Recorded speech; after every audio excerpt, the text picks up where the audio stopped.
All right. Welcome to another episode of Scotty Talks Philly Sports. I have a very special guest here today, Vince Quinn. You guys may know him from CBS Radio, CBS Sports Radio, that is. He hosts his own Vince Quinn, the morning show, the early morning show. Yes, the early morning show. And then, of course, he's occasionally on 94.1 WIP. I'm sure you guys have caught him on there. And then also a big partner of Last Out Media. You guys have seen the big things that they're doing. They're growing over there, and Vince is a big part of that. Vince, if you just want to tell my viewers a little bit about yourself, man, I'm happy to have you on the show. Well, yeah. So, I mean, here's what you're getting, I guess, is one, I've been in the radio industry for a little while, and obviously I'm doing stuff all over the place. Try to give it, I'm just a guy, like, I started giving out T-shirts at bars, man. Like, that's how I did this. I worked at WIP. They're like, hey, do you want to do sales? I was like, no, I don't want to do sales. No, thank you. Then they're like, hey, well, we got a job giving out T-shirts at bars and stuff. I was like, yes, sign me up for that. And then I just started working. I just kept showing up at the station. They kept giving me more roles, and here I am. So, like, that's pretty cool. But outside of all the other stuff, doing the podcasting and all that, I play a lot of video games. I like Overwatch a lot. So you ever want to hit me up and play Overwatch, DM me, let's go. I'm a simple guy that just tries to enjoy his sports teams, and that's hard to do these days, depending on what you're talking about. Yeah. And Vince, I know you're another, Philly guy. I know you follow all four of the major teams. Of course, I know they're trying to implement this fifth big team with the Union here. Do you get into soccer much? My last guy I had on the show, El Parcero, he's really into it. Do you get into the Union or? So yeah, here's what I'll say about it is I would love to.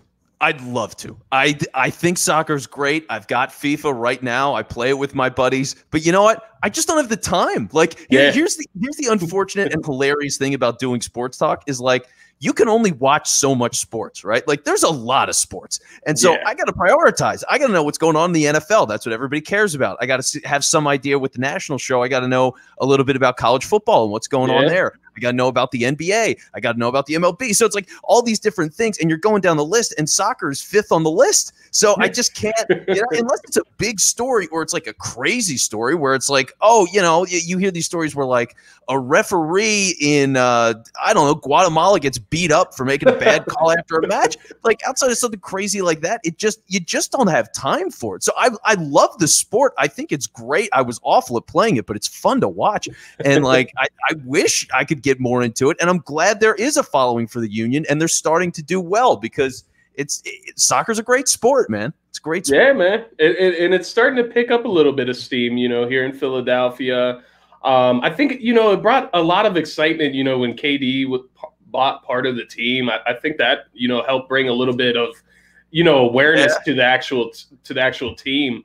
But yeah, man, I'm in the same boat. I don't follow much of soccer. It's hard. I'm trying to keep up with the Flyers, the MLB, all of it. You got to keep up with the draft prospects of the NFL, the NBA. So it's a lot, man. And I know you, especially doing that national show, that is a lot. I mean, just to even cover, the NFL and the NBA in its entirety is a lot. And then you throw, baseball on top of it. That's just ridiculous. So shout out to you, man. Thanks for joining the show. And I am happy to get your insight today, man. Well, yeah, thanks for having me. We've had, like, slight interactions here and there, and actually be, as much as face-to-face as you can be in a pandemic, and talking some sports is great, man. I'm happy to be on. This is cool. Exactly, man. Exactly. So we'll get into some NBA today. We'll go through that a little bit, talk about the Harden trade, Eastern Conference, how that reshaped it. We'll get into some surprise teams, surprise players in the league so far.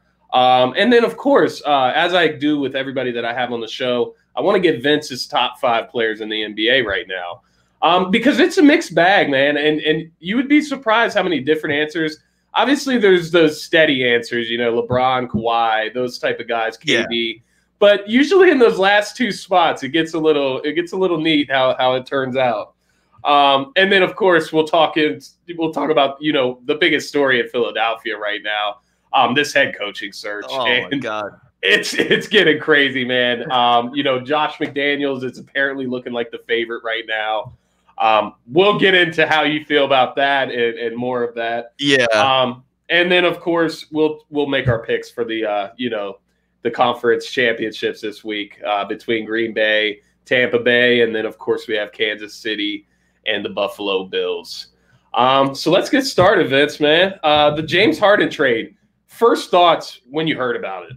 Yeah, first thoughts when you hear about it is, I mean, wow, Harden really blew his way out of there, didn't he? I mean, he worked really hard to get out of Houston. He did it from the second the season started.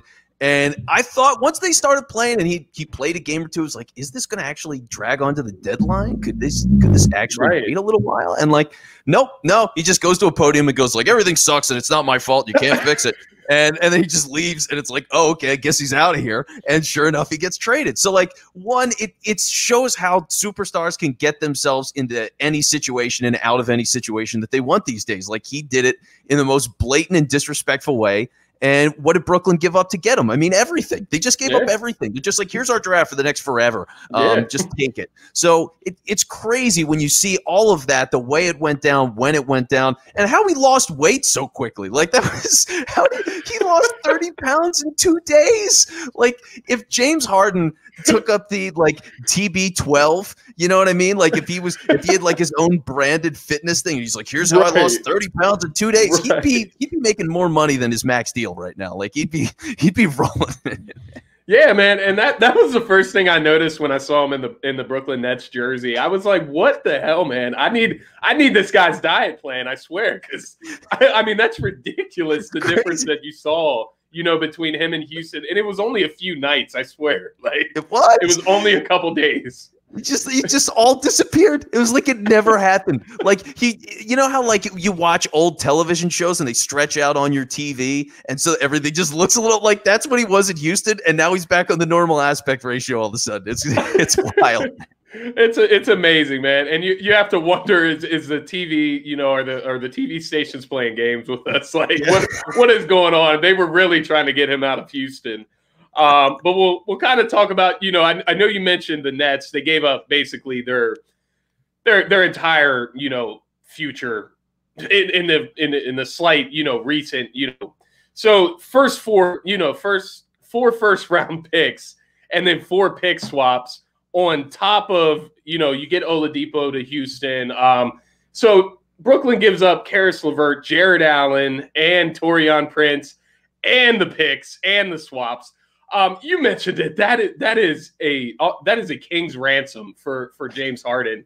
And the big thing that stuck out to me is Brooklyn's depth. We had just saw Brooklyn play the Sixers, a little bit before this trade happened.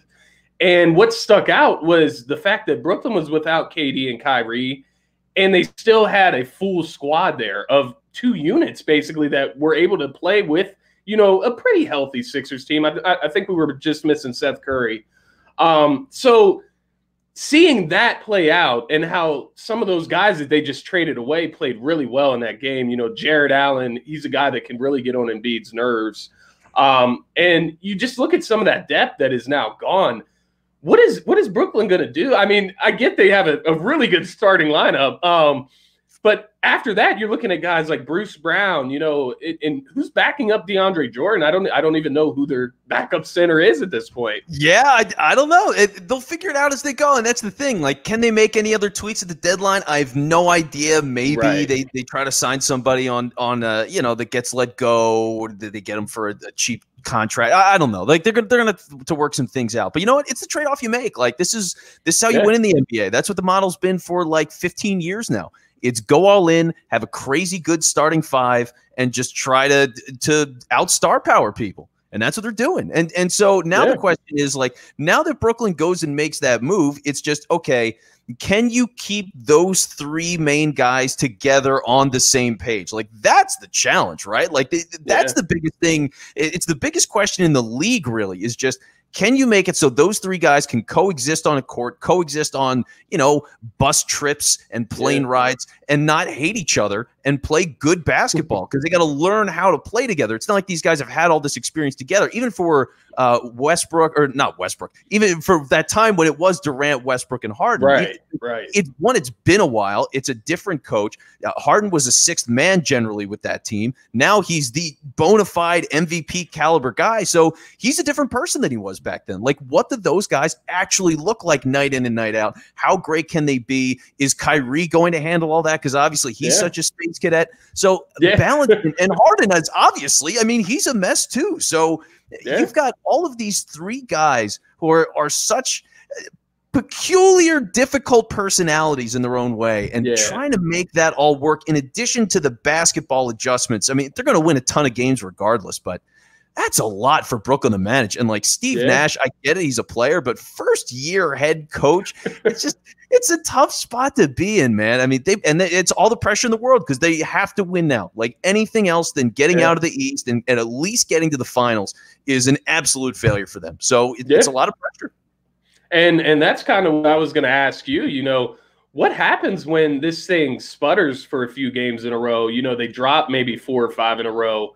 You know, what happens in that locker room with those three, you know, very, like you mentioned, guys that, you know, don't know if their shit stinks. You know what I mean? Yeah. So these guys are wild. And, you know, maybe KD, he's probably the one you could reel in the most, I would feel. You know, he's already experienced this in Golden State, kind of, you know, sharing the light with Steph Curry and Klay Thompson and all those guys over there. So he has a little bit of experience, you know, sharing the spotlight, you know, toning down the shot output. Because that's the other thing. These guys each could take, you know, 20-plus shots a night. Now you're looking at 60-plus shots between 3 guys. How's the rest of the team feel? How does the rest of the team buy into that? Well, yeah, that's the thing too, right? You're going to have to see what does it look like, for example, on the second unit. Is it going to be that you're staggering it so Harden gets some of his typical minutes that he would get in Houston? Now he's getting those as a guy that's running the second unit, so it's just James Harden ball in the second unit? Like, is that what we see? And how do those guys buy in? How many guys are going to actually be in the rotation by the time you get to the playoffs? So it might be that some of these guys on the back end, it's not exactly what they signed up for, but they do have a better shot at a title, and they might just have to deal with it. I mean, with all the problems you've got on the top end, making those guys happy is number one. And if guys on the bench are miserable, you know what? Sorry, pal. Like what are we going to say? It's Kyrie Irving, Kevin Durant, and James Harden. Like, this is as good as you could possibly get. And so you're going to be miserable, and it is what it is. Like, you just don't have enough say. So you just hope, though, that it doesn't go bad, that they don't have any major explosions, and that they can keep it together. So, or you know, if they do, they have it by the deadline, then they ship out Kyrie or something fun. But I don't think nothing will surprise me, man. I know, and that's the thing with this league. Nothing surprises me anymore, and I would kind of love to see Kyrie get dealt. It would just be hysterical, but that's probably not happening. Right. I would hope that they would, you know, keep those 3 guys together at least to finish out this season, see how it goes. Yeah. But you never know, man. You never know. And that was a good point you brought up there. I guess the other end of that, you know, obviously up until the minute Harden was traded, you know, we were all sitting by our phones, you know, wondering if Philly was going to make that call, make that trade, or, you know, maybe Philly already did and Houston just didn't accept it from, you know, the reports that have gone around. But where were you on that side of things? Would you have made the move? What would have been, you know, what would have been the trade that you would have made, or would you have made the trade at all for Harden? Is that a guy you would want with Embiid? Yeah, I'd be willing to make the trade because I think it's worth it. For Embiid being in the window that he is and playing the kind of basketball that he is and just being healthy and in shape, you go like, this is it. Like, we've been waiting his whole career for him to look like this. He looks like this now. You've got a coach you can believe in. You've got a GM that you can believe in. It's a guy that knows Harden personally for a long amount of time. So, like, all of those things line up where you can take a risk. Like, that's a fair risk to make with Harden. Would you deal, you know, what would the package look like? Not, you know, 25 first-round picks and everybody on the bench.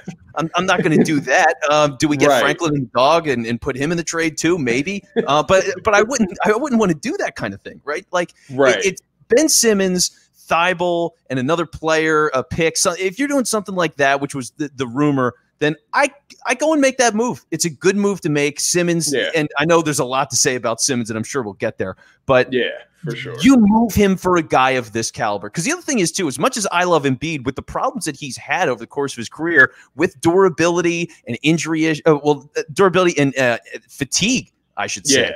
Him having those problems, like, you want a guy that's either as good as Embiid or better as your other star.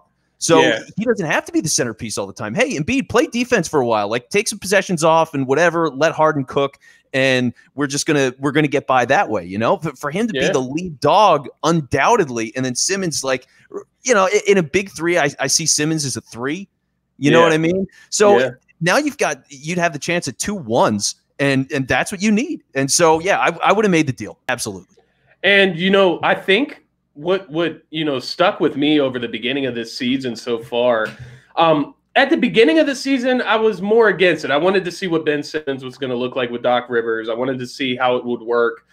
As the season played out, you just start seeing the same things again, you know. And we'll talk about Ben Simmons in a little bit. But you know, you mentioned it. You know, you would get James Harden and Joel Embiid. Joel Embiid's a big guy on top of, you know, the conditioning concerns, the fatigue concerns. He's just a big guy, and big guys tend to have problems, you know, over the course of their career. At the beginning of the season, before I saw how great Embiid was looking this season, you know, he looks like he's ready to go this season. And before I saw that, I was thinking, you know, maybe Ben is the guy that you have to hold on to because you don't know how long Embiid will last. Now I'm on the other end where, no, that's exactly why you go out and you get the piece for Embiid, because you don't know how long it'll last, but it's right now. So you have to go right now. And that's kind of where I got. By the day that this Harden trade thing was circling around Philly, I had convinced myself, you know, we got to let Ben, we got to let Matisse. You know, Ben and Matisse, let me talk about this. These are 2 guys that are liabilities on offense, on the offensive end. And the fact that we have 2 of them, you know, that don't have really a scoring identity. Ben is a great facilitator, obviously. That's his calling card at this point, that and defense. But, you know, to have 2 of those guys that are just, you know, he's getting better at shooting. I'll give him that. But he still looks indecisive with the ball on offense. And he looks like, you know, ceiling guy, a 3-and-D guy. And, you know, you don't hold on to those guys for a guy like Harden, a guy that's going to come in and post MVP numbers right next to Embiid. And then the emergence of Tobias Harris under Doc Rivers so far. Tobias Harris is looking like a guy that could be that 3rd guy with them. You know what I mean? He could be a 3rd guy, not a 2nd guy like he is right now with Ben Simmons. So yeah, I'm with you there. I think, you know, I had to work myself up for it. Like I said, I think I talked to you about it before the show. I come from a basketball background, so I appreciate the way Ben plays, but it's completely frustrating, man.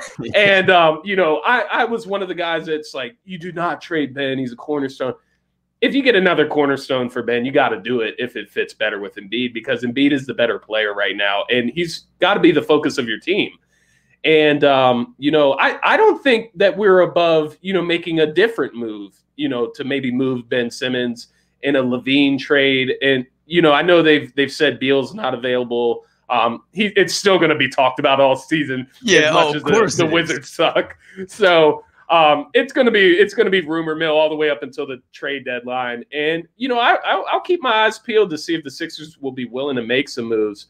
But that leads us into the next segment here. You know, how do you feel about Ben Simmons? Where is your frustration level at? You know, he can't even get to his, you know, his career average, which was around, you know, 14, 15, 16 points right now. He's averaging 12 points, and it looks like the offensive, it's gotten worse. Maybe it's the added shooting. Who knows? How do you feel? How do you feel, Vince? Well, yeah, and see, think about it, right? Because you're talking about it, and it's like, wow, this guy with the added shooting, which is the thing we've all been talking about and dying for and hoping to be the thing that unlocks him, he's gotten worse. He's gotten worse. So why is that? Like, if Harris has gotten better, if Embiid looks better, the rest of the team looks good, it's well built. Like, why is it that Ben Simmons is the one guy that isn't flourishing, that isn't growing in any significant way? And that's the thing. Like, I'm past the point where I get frustrated about Ben Simmons on some level, because it's been long enough, right? Like, last year was all the frustration in the world for me. That was it. It was like, listen, he's got the contract. the team is built around him, right? It's him and Embiid. Yeah. They know that. They've had these different stars come and go, and like he's supposed to be the guy. So when you got the contract, you got the expectations. He's tweeted out enough emojis with the steam coming out of the nose. Like, I get it at this point. You're either a guy that wants to be great and is consistently getting better, or you're not. And for Simmons, he's a guy that hasn't gotten significantly better. And I don't know if it's mental blocks. I don't know if he just isn't any good and he won't do it. But for whatever it is, here's the thing. Like, Ben Simmons, franchise cornerstone, I don't believe in that anymore. Like, Ben Simmons to me is a pretty good player that happens to be young, but also might be at his ceiling right now.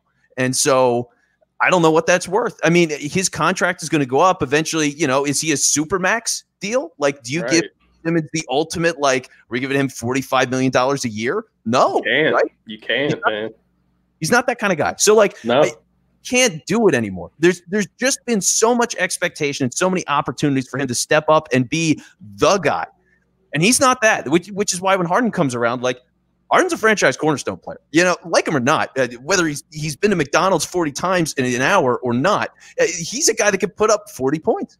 And so when you know he can do that and he's going to be in the MVP conversation every year and he's the heart and soul of that, that's a guy you believe in. Embiid, now that he looks like this, and to Embiid's credit, right? Like, you have him crying after the Raptors series and then saying like, oh man, I'm going to show you. And then he ended up getting really sad and he got lost. And like last season was a weird year, but he's shown moments and he's taken over games in the past and he has that willingness. He's taken the leap now. Like, this seems like he's finally been through enough things personally, emotionally, just the grind of the NBA, that he's a franchise superstar now. Like, he's finally reached the best form of Embiid that everybody thought he could reach, including Hinkie. Shout out to Hinkie. And so now that you're at this point, you go, wow, like, this is it. But Simmons isn't that guy. And so it's just at this point where I just think he is what he is, and you hope you can get rid of him for maximum value before everybody else catches on. Like, that's what I worry about. Yeah. And, you know, I think you hit it on the head there. Kind of where I'm at, you know, with Ben, you have to wonder, is it even wondering anymore? You know, this is who he is. And, you know, the guy that's going to come out and take 20 shots, that's not Ben Simmons, even if it's driving to the lane. You know, my biggest thing was, you know, if Ben turns it on, he could be like Giannis, where he gets to the free throw line, he goes and attacks the lane, drives and dunks on guys. He doesn't do it. He won't. And, you know, you've seen it the last two games specifically. There's been just specific plays where you see Ben. The one I'm thinking about is against the Miami Heat, where they built that wall right across the paint. And he goes up, you know, dribbles hard up to the free throw line and it just stops and just, you know, throws the ball out to the three, you know, a covered guy. And, you know, that's not going to work. You have to take that shot or they're not going to guard you. That's what they're going to do. And every good Eastern Conference, every good playoff team is going to do that to the Sixers and Ben Simmons. They're going to create that wall. Brad Stevens in Boston's going to do it. You know, Mike Budenholzer in Milwaukee's going to do it. Miami's going to do it. They're all going to do it. And it's obvious what the key is to stop the Sixers when Ben Simmons is on the court. And I think where it looks really bad is in a game like against Memphis, you know. And I was a guy, you know, I saw Ben Simmons. I didn't see the first half of the game. So I look at the game, you know, Ben Simmons is on triple-double watch. But then you watch him in the second half of the game, and I understood why everybody was being negative about him in the first half. Because he's non-existent. And you can't do that when Joel Embiid isn't there. You know what I mean? You're supposed to be that guy. And you're looking to Tobias. Ben looks to Tobias for him to go get buckets. And that can't happen. You know, you got to be one of the guys on the squad. And at this point, it's not looking like that. And to your point, you know, last season you have Ben Simmons who's playing up to like a defensive player of the year level. You know, he was getting a lot of buzz. He was leading the league in steals. That was your chance. You know, the rumors were going around, you know, maybe trade him for a Devin Booker, you know, him in a package for Booker, a guy of that ship has sailed. You know, you're not getting a package like that anymore. And I don't even know if you ever were, you know what I mean? Well, a guy like Beal. I don't know if you ever even were, but that ship has sailed. You know, we look at this Harden situation. Houston wasn't even willing to do the Harden trade for Ben Simmons, who, you know, with respect to Ben Simmons, I think if he was part of that trade, he would have probably been the biggest piece in the trade. Give or take with, you know, Karis LeVert and Victor Oladipo, how you view those guys. Other than Harden, you know, obviously that's the big piece. But for Houston to deny our trade, you know, how would you view it if Philly's coming to you, you know, with Ben Simmons, Matisse Thybulle, maybe 2 first-round picks, and, you know, maybe another bench guy, maybe like Isaiah Joe, or just, you know, some throw-in piece there, Danny Green, whatever the case may be. Yeah. Or, you know, you look at Brooklyn's package where you're getting 4 firsts, 4 pick swaps, and then you get, Victor Oladipo. It ended up being a 4-team trade. You know, which package would you have took? The one that they got or the one that Philly offered? Well, yeah, I take the one that Brooklyn gave. You have to, right? Like, if I've got the chance at all of those picks and swaps, and you've got Oladipo now, which is something. So maybe you convince him to stay, and that, like, he's a good player. He's not the guy, but he's a pretty good player. So you look at all of that and how it shook out, and you like that package. You know, for Houston, their team, let's be honest, like, I like John Wall. John Wall is fun. It's good to see him back and playing well. But, like, where's he taking you? Where's that team going this year? Probably not anywhere. So, like, just admit defeat, start over, and go with whatever the picks give you. And that's your new era of basketball. Because the thing is, like, people are going to say, and you mentioned this too, it's like, oh, well, Ben Simmons is young. And so, yeah, people can always make that argument. Like, yeah, he's young, but he's been in the league for how long now?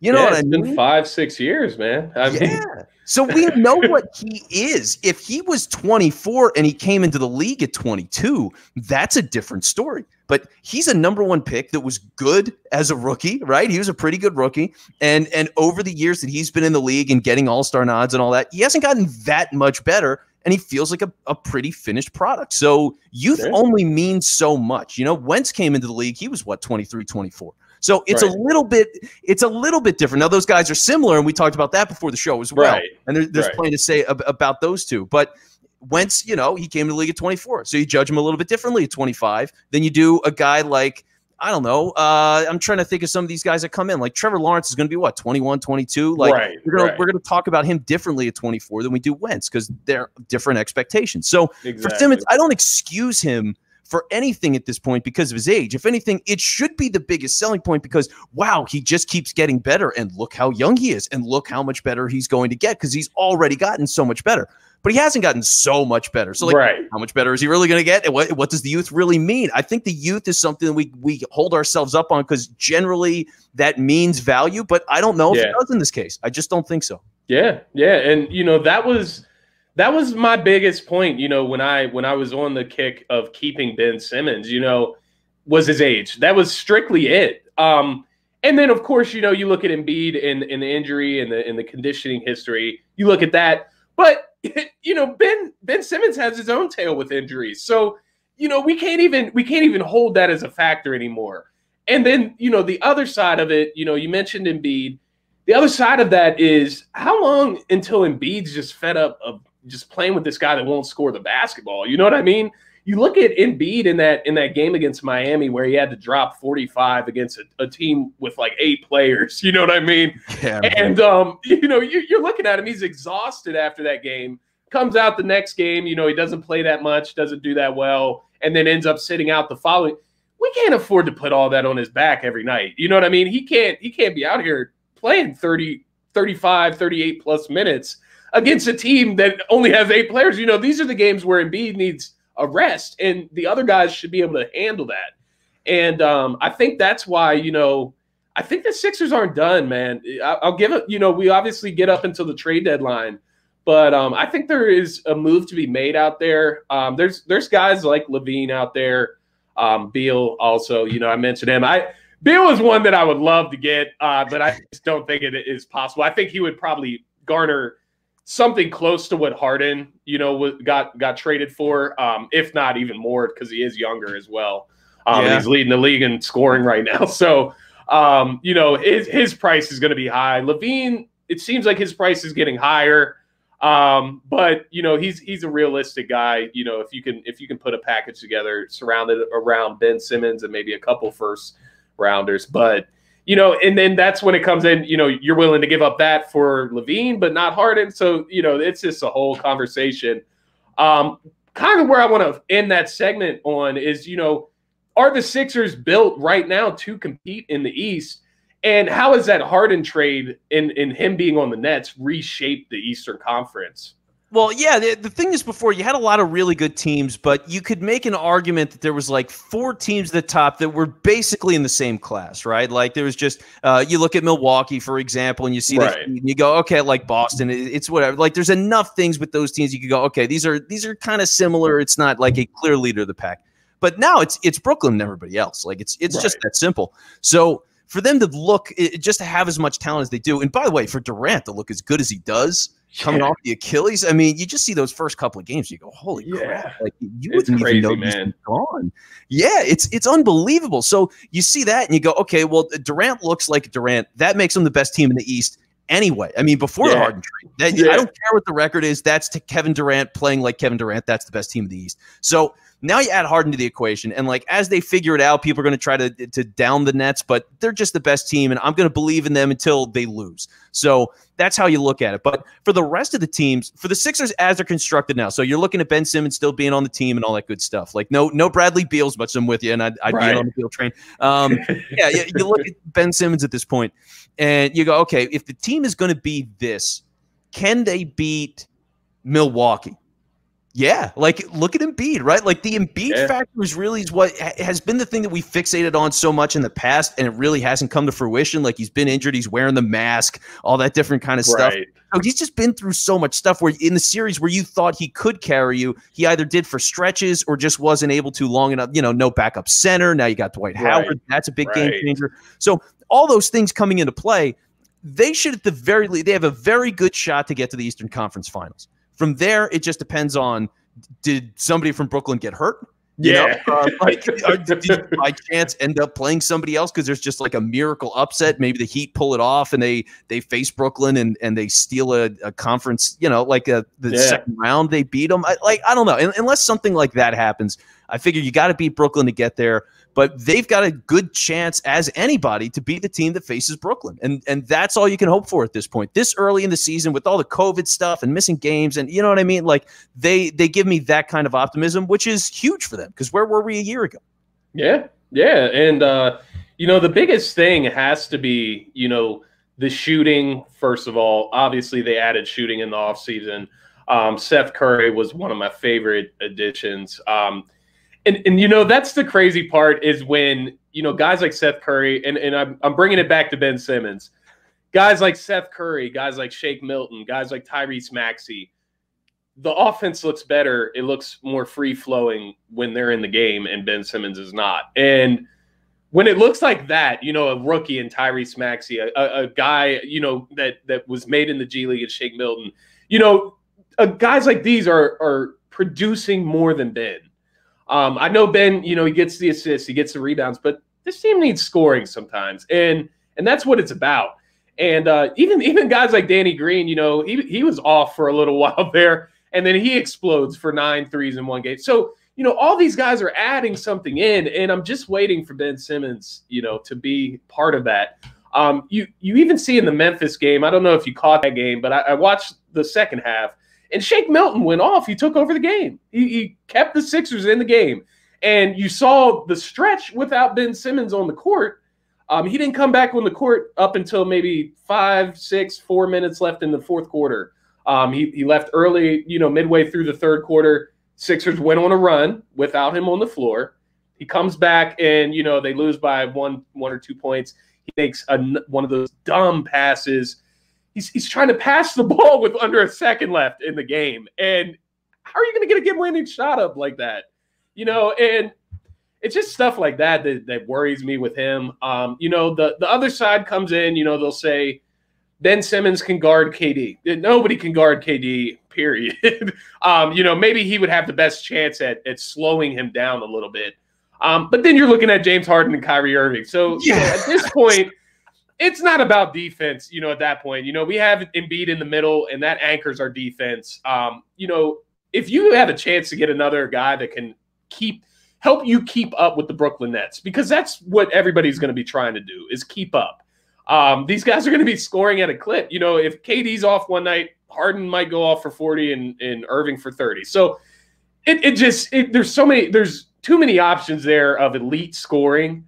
And, down the stretch, you mentioned it, unless Brooklyn's injured or, something crazy happens, unless the Sixers make any moves, they're looking like the rest of the pack. And, you hope for the best. You hope that Ben Simmons will all of a sudden, be this guy. But it like you said, it's not happening anytime soon. No. How many years have we talked about that, right? Yeah, like it's over, folks. It's over. Yeah. And I'm with you there. As far as the rest of the East, Milwaukee's been coming on of late, but you've seen a similar thing done to Giannis in the playoffs. I know Giannis puts up the regular season numbers. He's MVP caliber guy, but you see when he gets to the playoffs and he doesn't have a jump shot, he can't hit free throws. It hampers his team. And, even a team like the Bucks that is talented enough to obtain a number 1 seed in the East can't get to the Eastern Conference Finals or can't get out of the East, because Giannis just simply can't shoot. I mean, it's as simple as that. And, you look at Ben and he's not even as good as Giannis at the other thing. So, no. You look at that and you just have to wonder what they're going to do there. But yeah, I agree with you. I think the Nets are up there. Especially you saw how Harden looked in the first game with the Nets. Kyrie wasn't even there. And, these guys both dropped like 30-plus points between him and Durant. So, these guys, they're going to be the team to beat. They'll go through some rough spots just like all good teams do. What I'll end that with, one question for you. Do you think the Nets have what it takes to keep up with a team like the Lakers, who look really good to start out this season?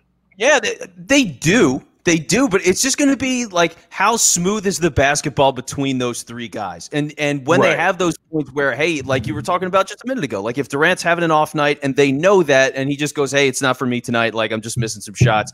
James, this is your night. Kyrie, this is your night, and vice versa. Like if they have that figured out, then absolutely. Because the thing is, for the Lakers now, you've got continuity. So it's not just that you won the title and you made all these changes to your supporting cast and it still looks really good. It's they have that comfort level, and LeBron knows, hey, if AD's feeling it, I'm just going to give him the ball and he can make things happen, and that's great. And if for Anthony Davis, it's the same thing with LeBron. So you need to have that. You need to earn that. There's got to be trust within all these guys. So until Brooklyn gets that, and that's the thing. For now, clearly the best team in the East. I'm not putting them over the Lakers, not the best team in the league. Like, they got to really earn that. That's going to come late in the season, playoffs, all those points. But for now, they've got a shot to compete. And for Brooklyn, that's all you want. I mean, it's hard to be in that conversation, because even talking about the East before, I mean, you look at all these teams and it's like, yeah, I mean, they're pretty good. Can they beat the Lakers? Like, you know, not really. Right. So yeah, it's good enough for the Nets. I'll say that. Yeah. So yeah, that's kind of where I'll agree with you. The Lakers just look like a powerhouse. They look like a smooth operating machine. And, LeBron, he's one of those guys, he's at this point in his career where he coasts. They're going to be fine. They're going to get the number 1 seed. And he's able to relax some nights because of AD. That's kind of what we mentioned with Embiid. Embiid would like that partner to be able to do that with as well. But yeah, I think the Lakers are the team to beat in the league. The Nets are going to be that team with the target on their back in the Eastern Conference. Everybody, I know the Sixers, when they played the Nets, imagine how Ben Simmons is going to feel, because that whole week, that we're watching this matchup, everybody's going to be talking about what didn't happen. And that's it, Ben Simmons not getting traded for Harden. And, regardless of, if we made that offer and Houston rejected it, or Houston, the reports came out that Houston's owner was never going to allow them to make that trade with us because of Daryl Morey. So, regardless of that, the people are going to talk, and it's going to be the talk of the town. Ben Simmons versus James Harden. And good luck. Good luck indeed, man. Oh, my God. That's going to be a bloodbath. Oh, my goodness, man. So we'll kind of transition away from the Eastern Conference. The NBA's been dealing with a lot with COVID. postponing games. Now, whether they're postponing the correct games, giving favoritism, whatever the case may be, how do you feel the NBA has done as far as going with the punches of COVID, similar to the way the NFL did? Well, yeah, and that's the thing, right? I think that's the biggest thing. It's like you think about the NBA before, and they set the trend initially. Like when COVID first started, Rudy Gobert, all that stuff, they shut down, and everybody else shut down because the NBA shut down. But now, when it's a different thing, where the other teams have been going through their seasons, and the NBA went through the bubble, and so they got to figure out what it looks like in a new world. For them, I mean, the precedent has been set. You see it in Major League Baseball. You see it with the NFL and all these teams where, a practice squad wide receiver is starting a quarterback for the Broncos. And for the NFL to get through things like that, being the NFL, I mean, we're talking about the NFL, like as much as the NBA, people know that they're trendsetters and the value of Adam Silver as commissioner and all that stuff. It's the freaking NFL we're talking about. Right. It's twice as big at least, like 5 times as big because it's the NFL. Yeah. So for them to get through all of that ugliness and now have playoff football, and that's all people are fixated on, and COVID doesn't seem to be like it was. Cleveland got through and won that game where COVID was a factor. So for now, you're looking at it, and it's just regular football games. It feels like for the rest of this stretch here. So for the NBA, they go, oh, well, if we have all these rampant cases and we're sitting guys and games look ugly and all this stuff, we can get away with it, basically. And for Philly, there's been a lot of griping about it because games they've had to play when they, Mike Scott's injured, but they're suiting him up anyway to reach a limit. Like, for all that frustration that comes into it, the thing that really sucks is the NBA doesn't really care, to be as secure and in the bubble and all before. That was a good business move to now have some spots where you can get people in the arena and make money off of that. And not pay for a bubble, by the way, because the bubble's expensive. I mean, you're paying for every Disney resort and all the food for these guys. So like when you're doing all of that and not bringing in people, then is it really worth it for them to run a whole other season in a bubble as much as they'll dodge COVID? No, because these games with eight guys on the Heat, and they're getting televised. So when you're getting that and you can get some fans in the stands and whatever, like that's what they're going to do. So for the NBA, I don't like it. It's ugly. It leads to jokes of games, but this is a business first, and like they're doing business things. So it sucks, but you just hope they execute this right. Like you just don't want to see this be a factor when the games really count. And maybe they go to a bubble later in the year. I don't know. I don't know if they have a plan for a playoff bubble, but maybe that's something they consider. I don't know. But this is not all that, as much as it seems surprising based on the bubble, this isn't all that surprising, to be honest with you. Right. Yeah, and I think, the bubble kind of misled everyone, thinking that NBA has a grasp on COVID and the pandemic. It's not that. The bubble was a perfect idea. Not something that you can do for 72 games per team. That's ridiculous. And, if you want to reduce the season at that point, what's the point? If we're going to have like a half a season, where, teams don't have to play the full. It's just, if you look at the NFL, you look at the MLB, you mentioned it, you just got to roll with the punches. They're all learning as they go. And it's not like there was some master plan. If a team has one person that has COVID, they're going to contact trace it. And if there's enough players to play, they're going to play. And, I think Philadelphia, we were kind of upset, I guess, playing that game against the Denver Nuggets with, you mentioned Mike Scott. He was injured, but they kind of forced him to suit up, just so we had enough active players. I don't know exactly where that line is drawn, whether the Sixers had the choice. Like, did the Sixers have to suit Mike Scott up? You know what I mean? I don't know if that's what was forced into. But you're seeing a lot of teams. I mean, the Miami Heat are not in the playoff picture right now because they've been playing without Jimmy Butler and Bam Adebayo. So, we haven't got the worst of it in all reality. And, you look at the Heat, they come in and play 2 back-to-back games against us. One game we have, half of our team, and then the next game we got our full team back. So that wasn't fair to the Heat either. You know what I mean? So whenever you're looking at around the league and you're treating all the teams the same and making them play through the same things, that's ultimately what makes it fair. And I just, you mentioned it, it's poor quality of basketball. But at the same time, at least some of these, guys that usually wouldn't get a shot, some of them are getting a shot. Some of them are earning minutes. Look at a guy like Isaiah Joe on the Sixers. Yeah. This guy can shoot, and he got to show that he was comfortable shooting in the NBA over those couple games. Maybe might not affect his minutes too much. We got a very deep backcourt there, but at least we know that guy can come in and hit some shots if we need him to play some minutes. And that goes for every team. But you mentioned the financial part of the bubble, but even these players and their families, these guys aren't going through a 72-game season without seeing their families. No. And you can't afford to bring their families to, Disney World for, 3-4 months. Everything's on the NBA. You know what I mean? Like, this just isn't financially doable. Emotionally, mentally, it's not doable. And I think they're just doing what they can to have a season. And I think that's just kind of what we got to deal with.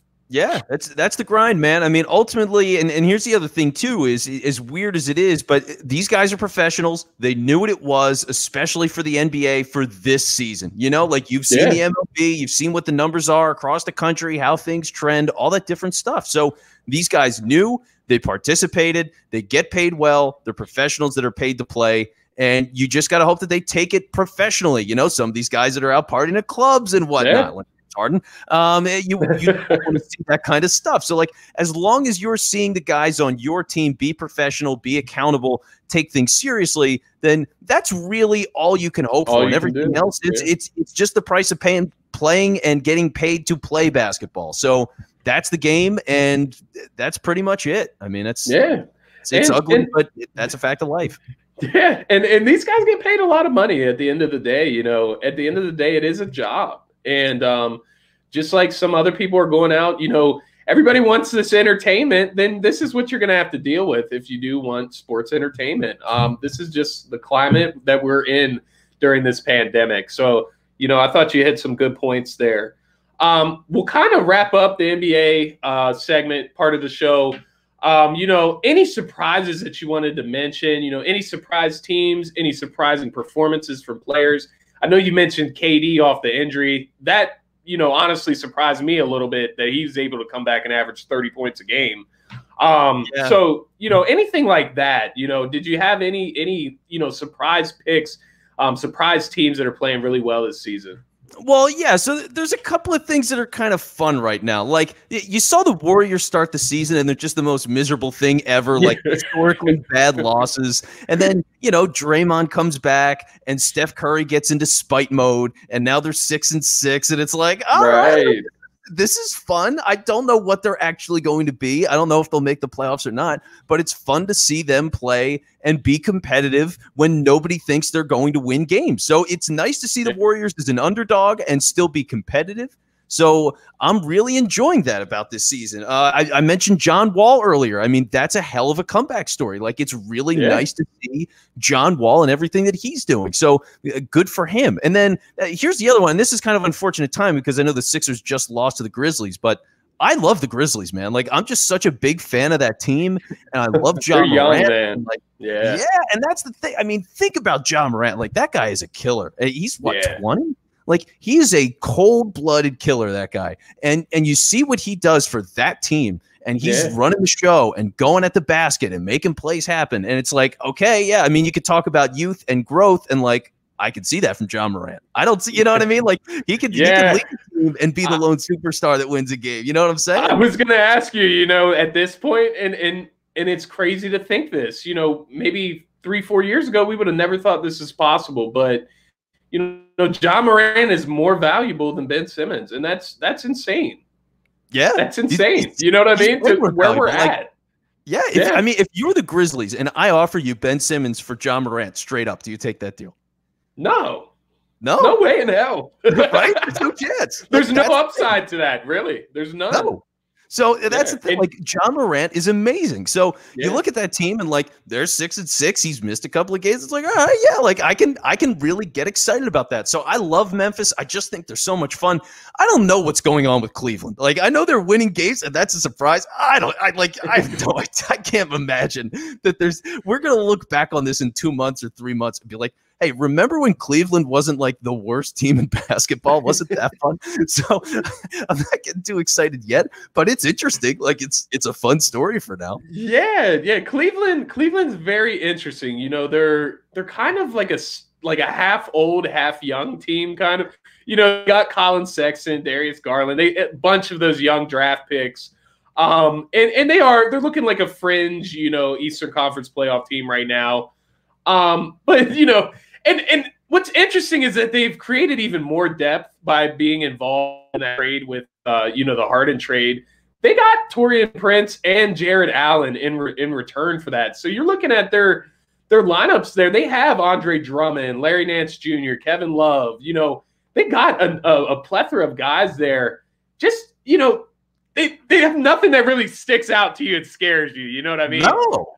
But they just have a lot of good pieces there. You know, maybe in the future they could do something similar to like the Atlanta Hawks, except the Atlanta Hawks actually have Trae Young. So that's a superstar.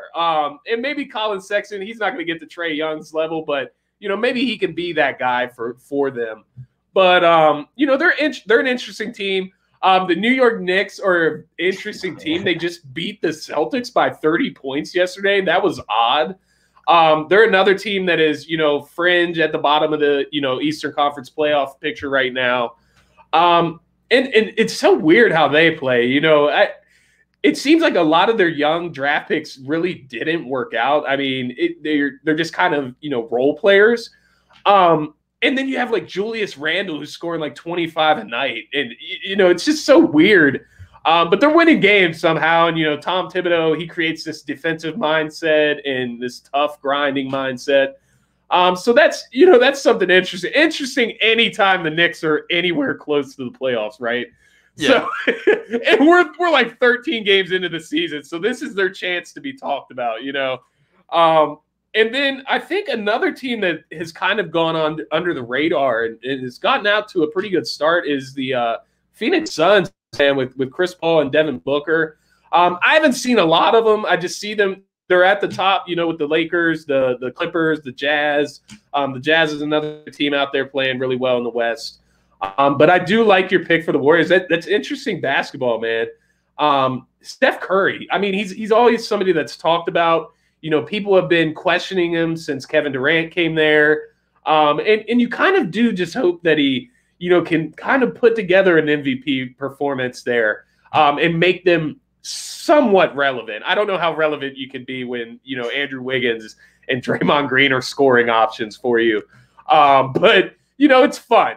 Like you said, it's fun, simply. Yeah. And then, you know, Shake Milton, man, you know, he's a guy that is a sleeper pick for me for, you know, whether it's most improved or sixth man of the year. I think he's a scoring punch that comes directly off the bench. And, you know, he's one of those guys I mentioned that, you know, kind of makes Ben Simmons look silly. You know, you're looking at Shake Milton, who's a guy that, you know, came out of nowhere last season. And is now a guy that's, you know, a go-to guy off the bench, you know, for scoring. He's expected to score for us. And he stepped into that role in the Grizzlies game over Tobias, over Ben Simmons, and, you know, took that game over. I thought that was amazing. And you've seen similar stuff from Tyrese Maxey. But, you know, some good fun things going on in the NBA. The altered rosters, the G League players, you know, these bottom of the roster guys playing on national television. That's not that fun, but, you know, outside of those hiccups, you know, you're getting to see some good stuff here. Yeah, no, it's been a typical NBA season, I think, in terms of like weird whimsical superstar stuff and some fun surprises. You know, yeah, it's nice on a Sixers level to see rookies playing well again. It's just like it's been good so far. Yeah, for sure. We'll cap off the NBA segment. Your top 5 NBA players in the league right now, Vince. Yes. All right. So one, I mean, it's obvious, and I hate to do it, but one is LeBron James. You just have to do it until he's not. Yeah. So I'm going to give him the benefit of the doubt when he's feeling it, playoffs, finals, whatever. He's just the guy. AD is 2, so that's kind of boring, but you get where I'm going there. 3 is Durant. He's back. He looks great. Fine. So let's have some fun here. Number 4 for me personally, if I could just pick one guy, Damian Lillard. I Absolutely love Damian Lillard. Is he not like the most just electric guy to watch? I mean, he's got the attitude. He can hit a shot from anywhere on the floor. The team loves him. The city loves him. Like, he's a guy that in any moment you just know he's going to hit the shot. Yeah. And he's just an absolute joy to watch. So I love Damian Lillard. I got to have him on the list. And Steph is in there too. I put Steph at 5. He's on the list. He's got to be on the list. He's just, I mean, it's the ball handling, the vision, the shot from anywhere, the way he's changed the game. The spike game, which we talked about a little bit earlier, where he's putting up like 62 points just because, so like I just love Steph, man. I mean, he might be my favorite singular guy to watch in a given game. And so, yeah, he's on the list for sure. I'm interested to see where would, a guy like Giannis fall on your list? Maybe just a vague area on your list. Is he top 10 at least, top 7? Yeah, he's somewhere in like that 8, like 7, 8, somewhere like that. Just because it's the playoff stuff, man. Yeah, I mean, man. That's the thing. It matters. It matters so much. And so, I've never been a big Russell Westbrook guy, for example. I had problems with Melo. Although I love what Melo's done in his late career with being out of the league and now how he's gotten back in. Like, that, good for him. But for top, Hall of Fame Melo as he's going to be, like, it just, I mean, we're really ready to go, like, whatever. So I wasn't big on those guys. Giannis, it's the same kind of thing. I love his ability and his interest in just doing all this different stuff. I mean, he does everything. The number of times you look at stats for the Bucks and it's Giannis is the category leader for like every category, you go like, wow, this is crazy. And clearly he's deserving of winning MVPs because he does everything. But when it comes to the playoffs, he's just not the same guy. And what does that make you worth? In a league that's 7-game series based on having the superstars that tip the scales, he's not the guy that does that. And so he can't be top 5. He just doesn't deserve it. Yeah, I completely agree with you. When you are a guy that can be shut down in the playoffs, then you can't be a top 5 guy. You look at a guy like LeBron, he takes over games and he's going to win at all costs. And you got everybody else on your list there is capable of taking over the game in crunch time and winning the game. The Damian Lillard pick was awesome. I'm a huge Damian Lillard guy. Definitely, in my top, 3 clutchest guys in the league, I would say. He's cold. He's cold-blooded, man. And he's just completely fun to watch when playoff time comes around. You hope Portland, can just get in there. Just so you can see Lillard, Lillard and even McCollum is an awesome piece of that backcourt. But watching those two guys play together is a very great, show. As far as my top 5, it feels like it changes every week for me, I swear. It probably does. I don't blame you. Yeah, the steady guys are there. Obviously, LeBron, KD. I also had Steph in mind as well. AD is top 5 for me. And then, I was on the fence there. I love the way Embiid's been playing this year. And this is just solely going off the start of the season for me with that. He's looked like a guy that is a matchup nightmare. And in any given game, he can take that game over and win that game for his team. And I love that from Embiid. Kawhi's another guy that's right there. Harden, when he's in shape, he's another guy that's right there. But yeah, you mentioned, most of the guys, and these guys are interchangeable. Damian Lillard, when he's at the top of his game, he was an MVP candidate last season, down the stretch. So, all of these guys deservingly so. So I just like to get the top 5 from.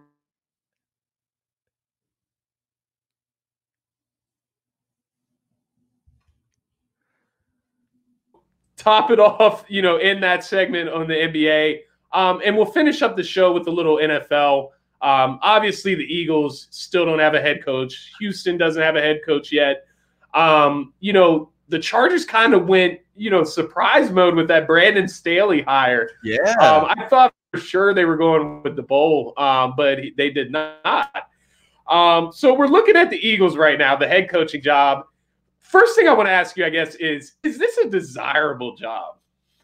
No, it's not. It's not. I mean, really, why would it be? And here's the crazy thing about it. People go, well, there's only 32 jobs available, Vince. So surely it's a desirable job. But like, if there's other jobs, if you got offered the Texans job or the Eagles job, well, the Texans job actually is really awful too. So I don't know how much you can say about that because Deshaun Watson wants out there. And they've got that whole Jack Easterby struggle. But if you're getting basically any other head coaching opening, even the Lions or the Falcons or the Chargers, like if you're getting those offers instead of the Eagles job, you're probably taking one of those jobs instead.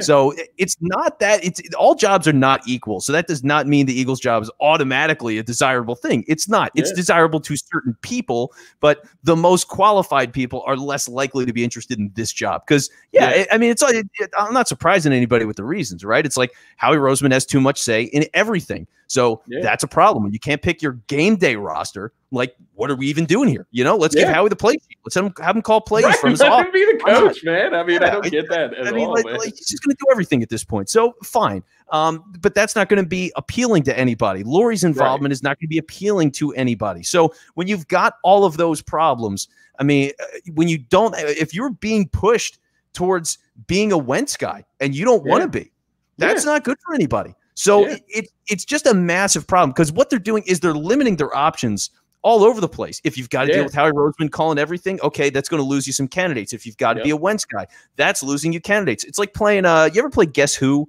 You know what I mean? The game with all those little faces and you're flipping them down. Like, that's kind of what it is. It's like, is he a Wentz guy? No. Okay, well, there goes this coach and this coach and this coach, and you're just flipping down faces, man. It's just like, who's the last guy that's left? Right? Like, that's all it's going to be. It's like, oh, so is your guy Mike Kafka? And it's going to be like, yes, it is Mike Kafka. Yeah. It's like, well, now it might be Josh McDaniels, who nobody else wants to interview because nobody trusts him, and he blew the job horribly in Denver. And like every Belichick assistant outside of now Brian Flores, and if you want to count Vrabel, but he was a player, so that's kind of different. Like most of those guys fail. So I don't want Josh McDaniels at all, by the way, as much as he's an overqualified candidate for what the options are. And that might be why he takes this job, is because like they're a miserable match for each other. They're like a tragic match for each other. That's really what it feels like. So he might be overqualified for this job, but it doesn't mean he's going to be a good fit either. And so long term, I do worry a lot about that hire. I know he's the odds-on favorite, and that scares me, man. I mean, it is not a good look. Yeah, and I guess what scares me the most about this whole situation is, I really like this guy, Deuce Staley. Not sure if he's, head coach worthy yet. Maybe he is, maybe he's not. It depends on the interview, how prepared he is. You bring in a guy like Josh McDaniels, you're looking at losing a guy like Deuce out of your coaching staff. I feel like, Josh McDaniels, I would imagine, would bring his own guys in. And I'm just looking at other options. And I guess what I should have asked you first was how you felt about Doug Peterson being fired, because I feel like all that did was show the rest of the NFL that, no matter who comes in here, no matter what you do, you're going to take the fall before Howie and Jeff do. So, you're going to be the blame guy. And they've even gone as far as, blaming it on the players, whatever the case may be. How Doug was handled towards the end of this, and how all these rumors come out about the power struggle, Doug wanting more power. Doug won a freaking Super Bowl, man. And, if you can't give the keys to that head coach, then you're not giving the keys. And, that's the other thing that you mentioned, with Wentz, you're forcing this guy on the candidates. If your best candidate wants to go with Hurts, you're just not selecting that candidate? Is that the way it goes? That's not a smart way to operate. Second round the year before and looked okay. Like, if you can't get a head coach to come in and go, actually, I think what you guys did with Hurts last year was good, and I know it was a weird pick, but he looks good, and I think I could do a lot with him. Then if you're not going to let your coach go with that guy, like, you totally should have never drafted Hurts. Like, there was zero reason to benefit to any of it, because if he's good enough that a coach wants to work with him over Wentz, well, then so be it. Like, he's there. He's a quarterback. You drafted him. Go for it. Yeah, it's crazy. Yeah, I agree, man. And if we're really going into this transition period, that's the, I feel like that's like the etiquette way of saying, a rebuild. If we're going through this transition period, Carson Wentz can't be the guy. I mean, you have over $100 million invested in him. if you're going through a rebuild, you can't have $100 million quarterback. That's just not, it's not smart. I mean, and that's where we're at. You know, there's so many holes on this team. You're hoping that, you know, over this next season, you can just get young guys in there and get them some snaps, maybe have a little bit of fun, see some progression, but ultimately not a contender, obviously. You know, I wonder about that, man. Out of the candidates, you know, that are left, you know, obviously it seems like every candidate that's gotten hired so far, Eagles fans have gone through, you know, well, they could be the Eagles coach, you know, and these coaches are just picking these other, you know, miserable teams over the most miserable team in the league this year. I mean, as an Eagles fan, I was ultimately embarrassed of the dysfunction of this franchise this season. And, you know, you just see, you know, a team like the Jets is able to bring in a guy like Robert, excuse me if I butcher his name, Robert Saleh. If they're able to grab a guy like that over the Eagles, you know, the Falcons come in, swoop in, and get Arthur Smith over the Eagles, who apparently, you know, Arthur Smith really impressed the Eagles brass. So, you know, things like that are happening. Out of the guys that are left, you know, the Josh McDaniels of the world, you know, a lot of people have been clamoring for Joe Brady, who's really young, but I do like his offensive schemes. I will say that. You know, they interviewed Todd Bowles today. There's been Lincoln Riley rumors. I don't know how much fruit is to that, but and then of course Brian DeBoer, they came out and said that he's not even looking to leave the Bills. So, who would be your top candidate? Yeah, that's the tough thing, right? Because the field is so limited. The field is so limited at this point, and it's a shame too because like you mentioned with Arthur Smith, for example. Maybe if they fired their coach at the end of the season, you know, like rather than wait a week and be like, hey, we're going to keep him and everything's fine. Oh, wait, he's miserable. And like he wants to start a quarterback that we don't want. And he's going to promote guys that we don't want. And somehow we weren't aware of any of this. And now we need to fire him a week later after we leak all this stuff about him. Like, what are you doing? You know, like they knocked themselves out of all of these opportunities to begin with, as much as they were limiting their options already. They limited them even further by waiting when they didn't need to, and there was no reason to, and it shows more dysfunction. So, like, the whole thing is such a joke. And now you got to say, okay, who's a guy that's willing to give Howie Roseman all of the power, that would be willing to work with Carson Wentz, even if he thinks Hurts could be a better option, but is willing to give Carson an honest try up front and could actually be really good at the job and be here for a long-term option, right? Because you don't want a guy for a short term. Right. So that, to me, rules out Josh McDaniels. I worry about him being a long-term fit really anywhere. So you look at it and you go, okay, it's Joe Brady. Yeah. Like, Joe Brady is the one option that only seems to make sense. And that's the thing. Like, I like Joe Brady as a candidate. It feels early for sure because he's, 31, 32? Like, I'm 31. You know, I shouldn't be the hell if I should be a head coach of a football team. Now, he's probably more mature than I am. Credit to Joe Brady. But, like, that's a young guy to have as a head coach of a football team. Yeah. So it can be done. I know McVay was like 33 or 34, and Mike Tomlin, I feel like, was really young when he got a job. He was in his 30s. So, like, we've seen it, but to do it this young, only 1 year in the NFL, it's a little bit of a reach. But if that's all that they really leave themselves open to is like the best option long term, then that's what you go with. And I've just been a Joe Brady guy because there's really nothing else to root for. Yeah, because nothing else, you know, you mentioned it, nothing else really fits the timeline. I mean, you think a guy, you know, and this is just an example, you think a guy like Brian DeBoer wants to leave a Super Bowl contender to come, you know, rebuild this roster with, you know, a lump sum in the quarterback spot. You know, there's no rebuilding going on with that in the building. So, you know, the thing that I guess I wonder with Joe Brady is, you know, are they going to hit him with the, you know, fix Carson, or will they let him, you know, groom a guy like Jalen Hurts? Because you got to think, if a guy like Press Taylor and, you know, Doug Peterson, you know, you hear the rumors about Carson and his, you know, response to coaching and accountability. If those guys can't get it out of him, then how do we expect, you know, a 31 or 32-year-old, you know, Joe Brady get this out of him? So, you know, that's kind of my thinking there is if you go that route, you do have to go with the younger Jalen Hurts, and probably your smartest, you know, your smartest move there, which that will kind of, you know, be where we end the Eagles section right there. I just wanted to get your opinion. I've already kind of gotten the vibe of it throughout the show. Is Carson Wentz fixable? Is Carson Wentz fixable in Philadelphia, or is it somewhere else? How do you feel about Carson Wentz in all reality? That's kind of what I want to get at. Yeah. So can he be fixed? He can. Is it likely he gets fixed? No. And that's the problem, right? Like he's shown the ability. He still has athleticism, even if he's not the same guy. There's plenty of quarterbacks that are less athletic than Wentz and are successful quarterbacks and are successful for a long time. So he could do it. He's a guy that clearly loves football. And so that's a good thing to have in your corner, right? But if he's not going to change things, if he doesn't realize the problem, and here's the thing too, it's not like we're nitpicking a guy that's a pretty good player, but not an amazing player. Like if this was Matthew Stafford we're talking about, it's like, okay, he's putting up pretty good numbers, but like he should be so much better. He'd be like, I don't know, his numbers are pretty good. Like Wentz was awful this year. I mean, even if you're a fan, like I've got a Wentz jersey in my closet. You know what I mean? Like I'm a fan of the guy. I wanted them to draft him. Couldn't have been happier when they moved up to get him. Like everything about that was great. And he checked every box that you could look for in a prospect, and he did for the first 2 years. But he's just not the guy that we thought that he would be.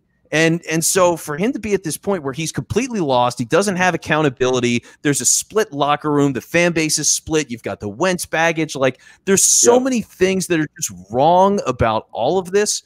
And if he's going to make it anywhere, odds are it's somewhere else. Like that's the thing. If you're rooting for Wentz the player, Wentz the guy, then you want to see him somewhere else because there's just too much going on here.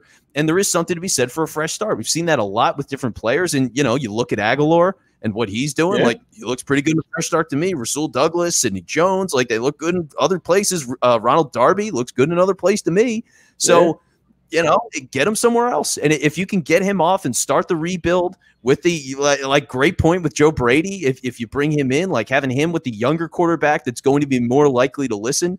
Because Wentz can be like, hey, listen, Joe, I've been in the league for 4 more years than you. So what are you going to tell me about the NFL? Like seriously, it's just like, what do you do? And from the reports, Wentz is that type of guy, that would do something like that. If these reports are true, then he is that guy that would say that, And there's enough smoke to this fire now. I mean, how many times have we heard this and how much has he not changed?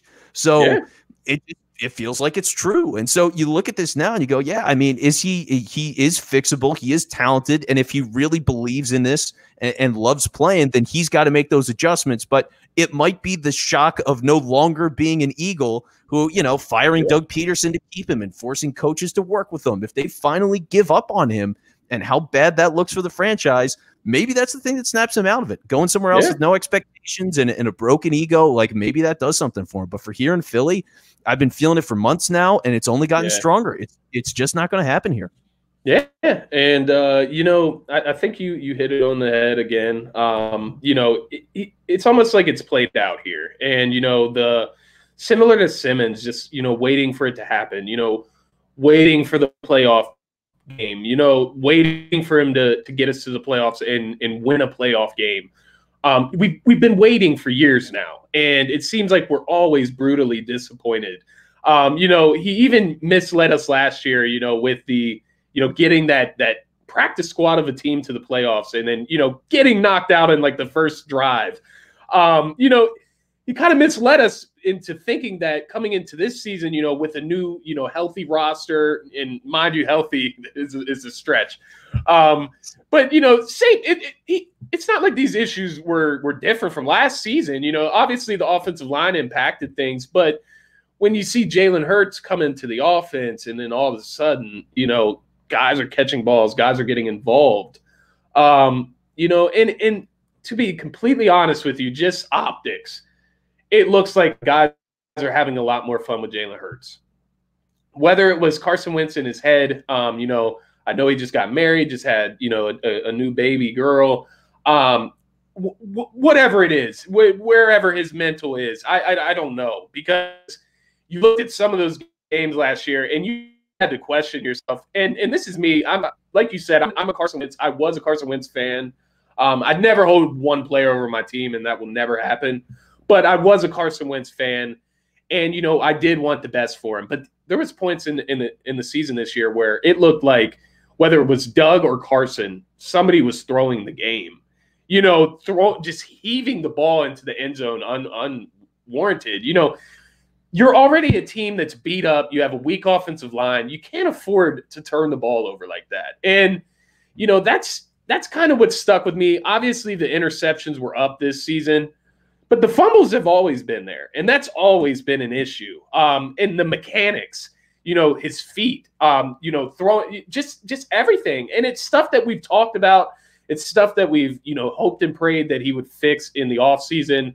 We kept giving him excuses, the pandemic, missing an offseason because of an injury, whatever the case may be.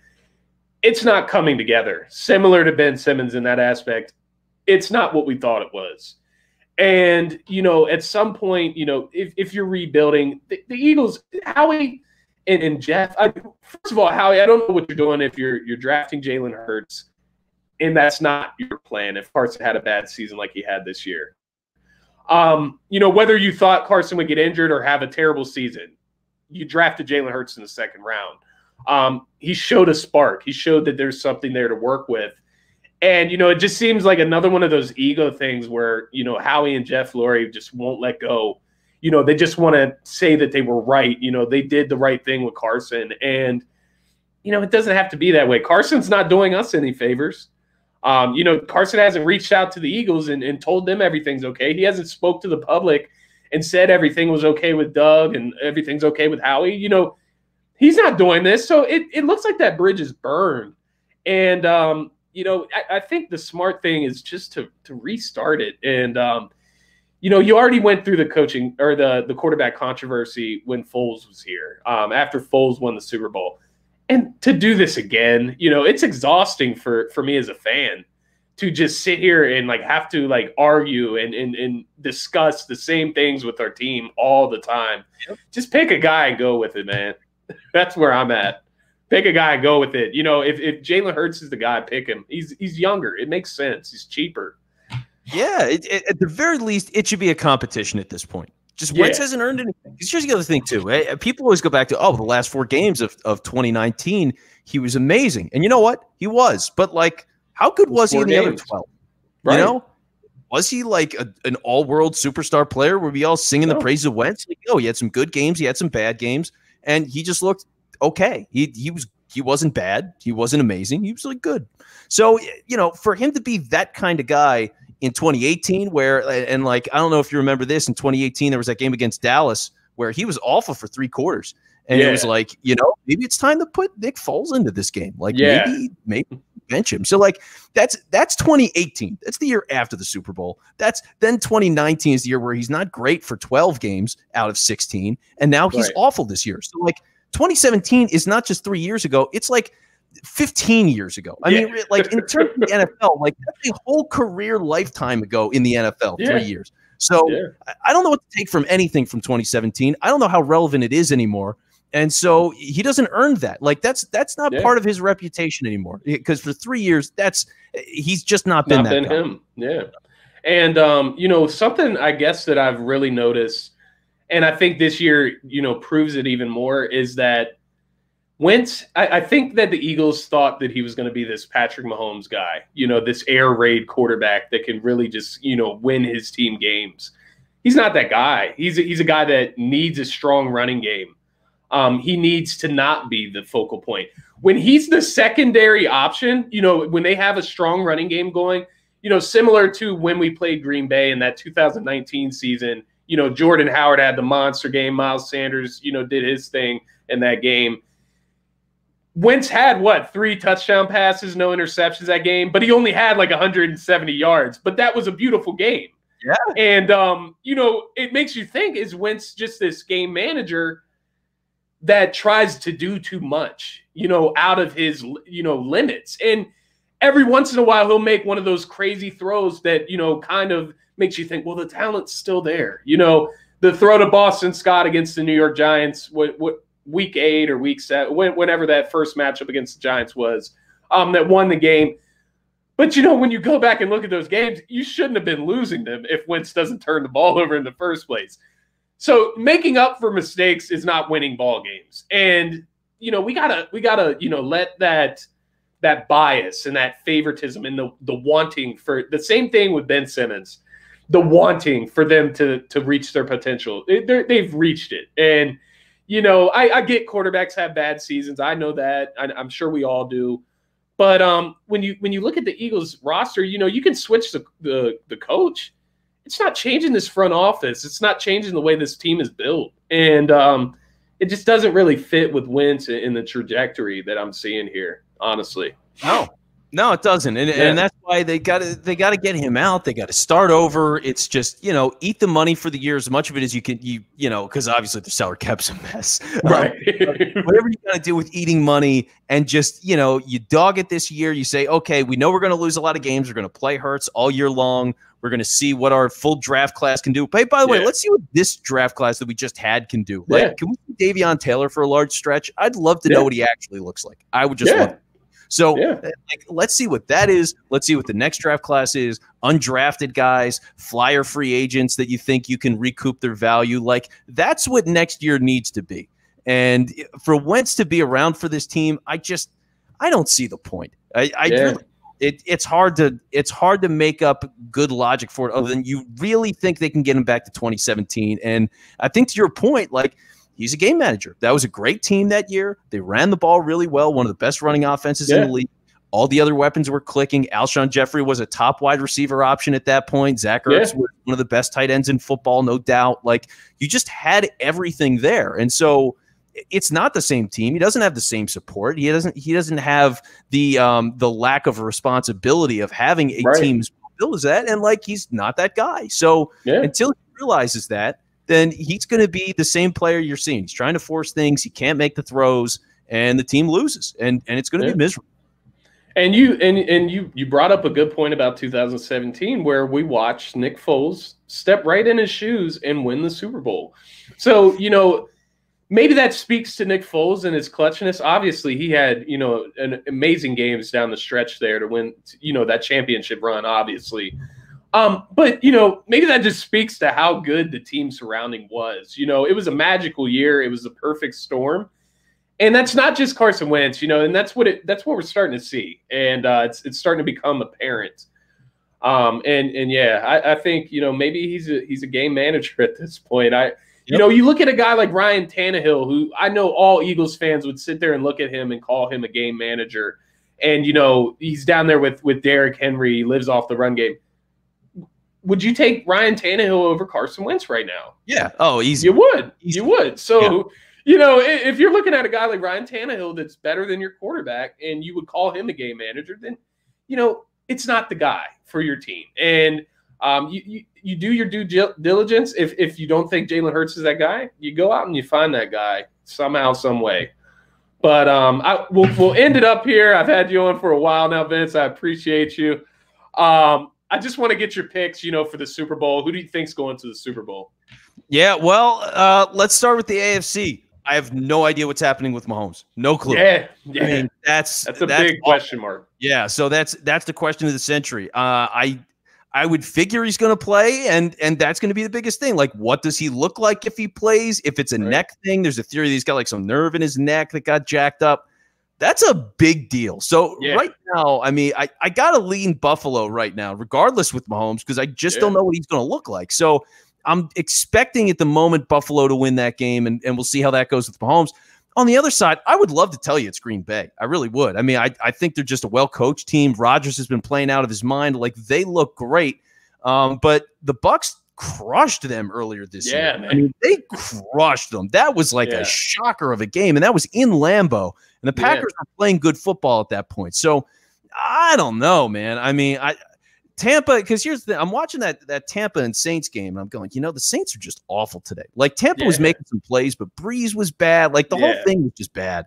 And so for them to blow it the way they did, I wasn't sure how great of a game Tampa played, but it's Brady and the weapons, and they're dangerous, and they've done it to Green Bay, so they've got the game plan. Like, there's enough things there that it feels like Tampa's going to win that game. I think, even though I think Green Bay's better, I'd still expect Tampa to win. And so you're getting Tom Brady and Josh Allen, which is going to make fans crap their pants, by the way, because like having Tom Brady, you finally get to the Super Bowl, you win the AFC East, like everything feels great. Brady's gone, and then there he is in the Super Bowl is like the biggest nightmare scenario for the Bills you could possibly imagine. It's hysterical, but oh my goodness, I think that's what we're looking at. That's how it's going to go. Yeah, man, and that is a beautiful point you brought up there. The possibility of the Bills, being haunted by Tom Brady again. And you have to imagine if Tom Brady gets to the Super Bowl, he's going to be the most motivated Tom Brady you've ever seen. He's already motivated. He wants to prove the doubters wrong. The Bill Belichick, Tom Brady needs Bill. He wants to prove all of that wrong. And surprisingly, man, I wasn't a big Tampa Bay believer at the beginning of the season. But as the season's played out, I've just seen it. You can kind of just feel it. And you can kind of just see them doing what it takes to win. And, the Bucs offense didn't have like some huge day yesterday. They relied on their defense. Their defense went out and made plays against New Orleans. And, that's what they have to do to win. You mentioned the blowout earlier this season. And another thing I want to point out about that, the Buccaneers had Aaron Rodgers, they had him messed up mentally. And you never see that. Whether it was hitting it, getting him on the ground, Ndamukong Suh on that defensive line. He's one of those pest guys. He's going to do some cheap stuff. Yeah. They can get in your head. And, I think you see it on the other side of the offense as well, with some of those guys on that offensive line. These guys get dirty. And they don't care.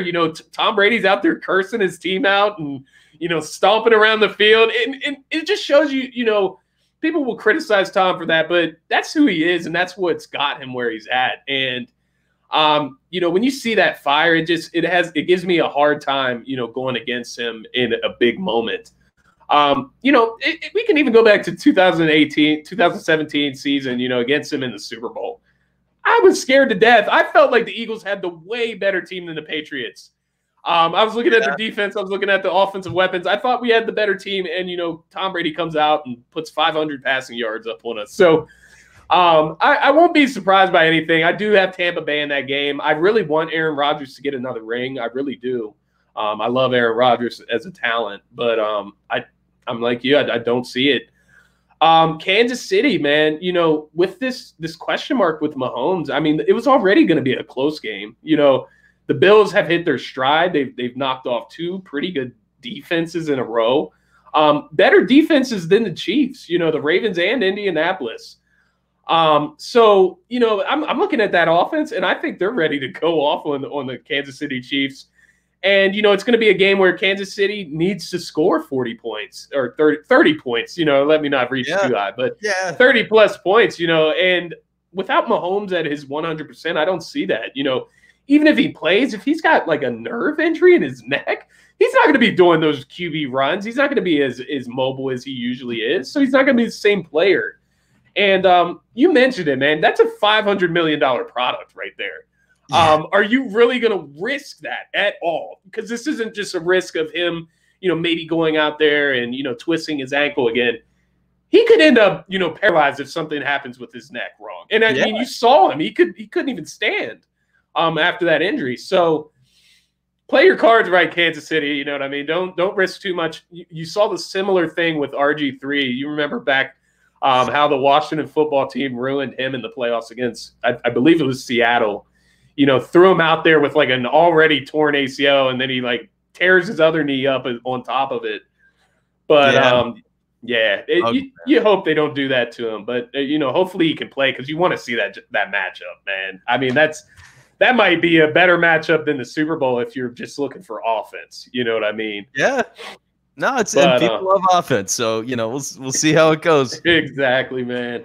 So it seems like we're on the same page there. Barring Patrick Mahomes, a Bills Tampa Bay Super Bowl, and that's an amazing storyline, man. I would look forward to that a lot.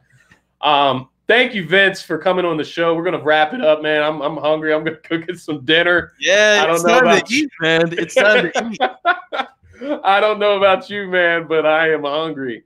But man, thank you for coming on the show, Vince. You're such a personality. You're such a good dude, and I'm always watching everything you do. So thank you for being a part of my show. I appreciate it, man. Yeah, Scotty, thanks for reaching out, man. I've seen what you've been doing, and like you're handling business, my friend. So I'm happy for you. I'm glad you're doing well, and happy to be on the show. This was fun. Appreciate you, man. I'm going to get you out of here, Vince. That's going to be it for this episode, guys. Thank you to Vince, Lifestyle Media, of course. Be sure to go follow these guys on Twitter.